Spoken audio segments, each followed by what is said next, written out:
ഇതുപോലെ അലിഫിൽ ഇങ്ങനെ തുടങ്ങുന്ന ഫിഅലുകളെ നമ്മൾ എങ്ങനെയാണ്, ഫിഅലുൽ അംറിനെ നമ്മൾ എങ്ങനെയാണ് വായിക്കുക, അവിടെ ഈ കൊടുക്കണോ ആ കൊടുക്കണോ ഊ കൊടുക്കണോ എന്നത് എങ്ങനെ നമുക്ക് മനസ്സിലാവുക എന്നൊരു സംശയം വന്നേക്കാം.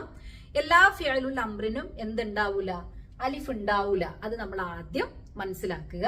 ഈ പറഞ്ഞ സെക്കൻഡ്, അതായത് രണ്ടാമത്തെ അക്ഷരത്തിന് സുക്കൂൻ ആണെങ്കിൽ മാത്രമേ ഫിഅലുൽ അംറിൽ ആര് വരുള്ളൂ, ഒരു സപ്പോർട്ടിന് നമ്മൾ കൊടുക്കുന്നതാണ് ആര്, അലിഫിന്.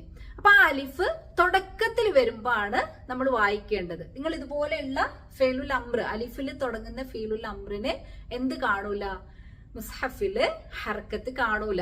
കാരണം അതെന്താണ്, ഹംസത്തുൽ വസ്ലാണ്, അതിന്റെ മേലൊരു കുഞ്ഞു സ്വാദാണ് കാണുക. അപ്പൊ നമുക്ക് കൺഫ്യൂഷൻ വരും. എന്ത്, ഇത് തുടക്കത്തിലൊക്കെ വന്നാൽ നമ്മൾ എങ്ങനെയാ വായിക്കുക, ഈന്ന് വായിക്കണോ? ഇപ്പൊ ഇഖ്റ എന്ന് നമ്മൾ എങ്ങനെയാ ഈന്ന് വായിച്ചത്, അവിടെ ഹർക്കത്തൊന്നും നിങ്ങൾക്ക് കാണാൻ പറ്റൂല. അപ്പൊ ഇങ്ങനെ ഈന്ന് വായിച്ചേ എന്ന് നമുക്കൊരു സംശയം വരും. ഇനി ഇദ്ഹബ് ആണ് തുടക്കത്തിലുള്ളതെങ്കിൽ എങ്ങനെയാണ് അദ്ഹബ് എന്ന് വായിക്കാതെ ഇദ്ഹബ് എങ്ങനെയാണ് നമ്മൾ വായിക്കുക എന്ന് നമുക്കൊരു സംശയം വരും. അതിനൊരു കുഞ്ഞു സൂത്രമുണ്ട്. അതായത് ഇതുപോലെയുള്ള ഫിഅലുൽ അംറിന്റെ സെക്കൻഡ് ലാസ്റ്റ് അക്ഷരത്തിന്, ഇതുപോലെ മറ്റു പദങ്ങളും ഉണ്ട് കേട്ടോ, നമ്മളിപ്പോ ഫിഅലുൽ അംറിനെ പറ്റി മാത്രമാണ് പറയുന്നത്. സെക്കൻഡ് ലാസ്റ്റ് അക്ഷരത്തിന് ഫത്ഹയാണ് എങ്കിൽ നമ്മൾ കൊടുക്കുന്നത് ആദ്യത്തെ ഈ പറഞ്ഞ അലിഫിന് കസ്റായിരിക്കും. തുടക്കത്തിൽ വരുമ്പോ മാത്രമേ നമ്മൾ ഉച്ചരിക്കുള്ളൂ. ഇടയിൽ വരുമ്പോ നമ്മൾ എന്താക്കൂല, ഇയാളെ ഉച്ചരിക്കൂല. ഇനി പറഞ്ഞ രണ്ടാമത്തെ പദം നോക്കിയാട്ടെ. സെക്കൻഡ് ലാസ്റ്റ് അക്ഷരത്തിന് കെസ്റാണ് എങ്കിൽ ആ പറഞ്ഞ പദത്തിനും അലിഫിന് നമ്മള് കെസ്റാണ് കൊടുക്കുക. ഇഖ്റ, റ എന്ന അക്ഷരം, സെക്കൻഡ് ലാസ്റ്റ് അക്ഷരം ഫത്ഹയായതുകൊണ്ടാണ് നമ്മൾ ഇഖ്റ എന്ന് വായിച്ചത്. ഇനി ഈ പറഞ്ഞ ആളെ നോക്കിയാട്ടെ.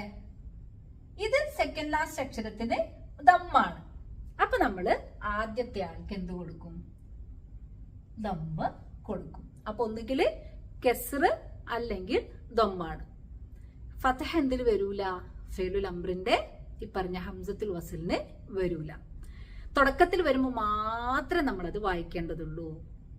ഫദ്ഖുലി ഫീ ഇബാദി, ഫ പ്ലസ് ഉദ്ഖുലി എന്നതാണ് വാക്ക്. പക്ഷെ അത് ഇടയിലായതുകൊണ്ട് നമ്മൾ എന്താക്കൂല, ആ അലിഫിനെ നമ്മൾ ഉച്ചരിച്ചില്ല, നമ്മൾ ഫാനോട് ചേർത്ത് അങ്ങനെ വായിച്ചു. ഫദ്ഖുലി ഫീ ഇബാദി വദ്ഖുലി ജന്നതി.